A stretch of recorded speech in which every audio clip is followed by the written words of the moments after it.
Muli, ito po ang iyong lingkod, si Ate Ai. Kumusta ang lahat? Wilderness season. It is in between the waiting season. When the Israelites free from Egypt, they travel for 40 years before they reach the promised land. The 40 years of journey in the deserted place.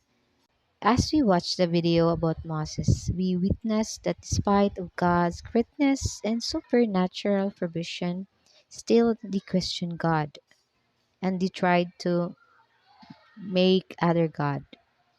That's why God gave them 10 commandments as law. How are we during our wilderness season? After God answered our prayer like job, relationship, ultimate dream, and a kind of a family, kung may kaunting problema ba ay nawalan tayo ng ganang magsimba o magpuri sa Kanya, at sometimes question if He is with us during our difficulties. May iba nga, sinasabi nila na, Lord, hiningi ko lang ay tinapay pero burger ang binigay mo sa akin.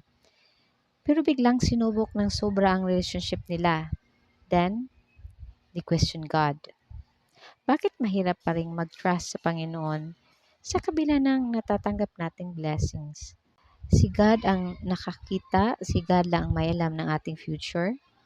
Kaya dapat in every journey that we may take, always ask God's provision, protection, and wisdom to sustain us in our wilderness season.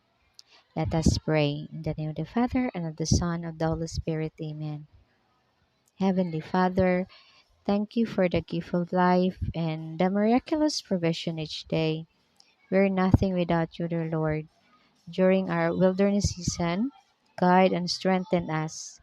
Hold us when we feel so weak and broke, and embrace us with the Holy Spirit to sustain us and to believe that nothing is impossible with you, dear Lord. In Jesus' mighty name, amen.